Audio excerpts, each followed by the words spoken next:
Hello friends, welcome to Vanam beauty vlogs. నేనైతే egg curry చేశాను అనమాట. సో నాలాగే మీరు ఎంతమంది చేస్తారనేది కామెంట్ సెక్షన్లో కామెంట్ చేయండి. నేనైతే ముందుగా ఎగ్స్ ఉడకబెట్టుకొని చిన్న చిన్న ఘాట్లో పెట్టుకుని పక్కన పెట్టుకున్నాను. కళాయి పెట్టుకొని ఆయిల్ వేసుకొని దాంట్లో కొంచెం ఉప్పు పసుపు వేసుకొని ఎగ్స్ వేగించుకున్నాను. దాంట్లోనే ఆవాలు జీలకర్ర వేసుకున్నాను.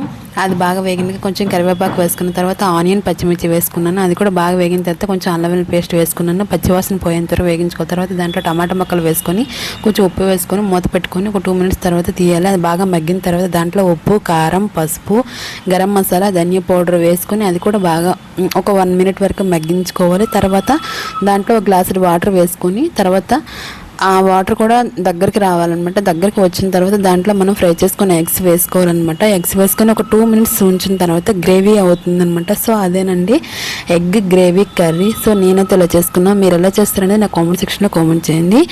ఐ హోప్ మీకు ఈ వీడియో నచ్చితే కనుక please like, share and subscribe.